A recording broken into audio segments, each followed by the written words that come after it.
Okay, so we are here exactly 1 week before the Gorton and Denton by-election with reporter Stephen Topping. So there's been a lot of madness that we've seen already. So I'll just get my list because there's almost too much to remember. So there's been Photoshop rumours debunked, leaflets rowed over and nicked, endorsement letters misprinted, and at least 2 allegations of election offences investigated by police.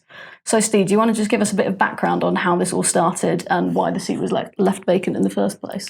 Yeah, of course. So this all started a month ago now when the incumbent MP, Andrew Gwyn, announced he'd be resigning. Now, he'd been MP in the Denton area. There'd been a boundary change before the last general election, but he'd been an MP in the Denton area since 2005. Before that, he was a Tameside councillor for a long time as well. Really highly regarded figure in the Labour Party in Tameside. And all that came crashing down about 12 months ago with the emergence of the Trigger Me Timbers WhatsApp group scandal. This is where it emerged. There was a WhatsApp group containing several figures from the Tameside Labour Party and around that area of Greater Manchester. And Andrew Gwyn allegedly played quite a key role in this group. He was quoted as labelling one constituent a ducky hag. He joked about constituents croaking it during the pandemic, but he also made some rather unkind comments regarding a few high-profile Labour figures as well.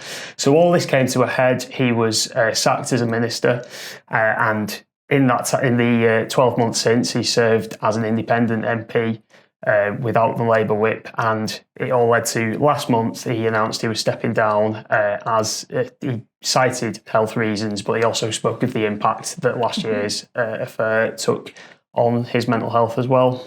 Okay, and then so going into the by-election at the moment, who are the main contenders? Yeah, so as we often see when by-elections are called, there's a whopping 11 that are in the running. Everyone seems to want to have a go at this one, but it seems like a top 3 is emerging.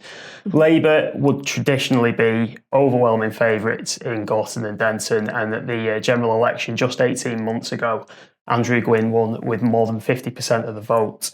We don't think it's going to be anything like that when voters go to the polls next week. We believe that the party will be challenged to the left with the Green Party, with Hannah Spencer, and to the right with Reform UK's Matt Goodwin as well. And at the moment, they seem to be the clear front runners, but there are, as I say, 8 other candidates in the running, including representatives from the Conservatives and the Liberal Democrats. Okay, and so I touched on the madnesses that have happened over the campaigns at the beginning. Do you want to talk us through that a little bit and what we've seen that's kind of built this tension or kind of like descended into this tension? Yeah, of course. So what we've seen is kind of started as a typical sort of little nitpicky things here and there. There was a jibe about a Green Party leaflet where they'd spelt Gorton with an E. There was a bit of a jibe about Reform UK's Lee Anderson turning up in the wrong constituency and having a big photograph taken out there. And it all started out quite well humoured. But as time's gone on, it has kind of snowballed and snowballed. We've seen rows over the claims that are being made in leaflets on election material. We've seen a letter from supposedly from a constituent called Patricia Clegg that was sent out to neighbours urging them to vote Reform, but it didn't contain the correct imprint. That ended up being reported to police, and that's one of several matters that have been reported to police in recent weeks. We've also had, most recently on that front, an event involving Labour Party members where a man was seen telling people that they had to hold up campaign material to vote for Labour if they were going to get fed, which would break an electoral law called treating. We've also seen, as I say, spurious claims with bar charts that we tend to see a lot in election material that have been contested by experts in the field, saying that it's been based on the dodgy kind of polling numbers. We've seen the use of misinformation online. We've seen people try to claim that photos have been faked by AI when in fact they haven't. All this kind of going on until it culminated this week with something that was described as an effigy found in a tree outside a school in Levenshulme that had a sign on it saying "Dead Lefty" and F Greens. So it's all over the course of a period of a few weeks, it has suddenly become quite toxic. Wow, that has mounted quite quickly. And so some are saying as well, this by-election kind of reflects everything that's wrong with politics at the moment, and with trust in politics at an all-time low. How are we seeing this kind of like national politics reflected in Gorton and Denton?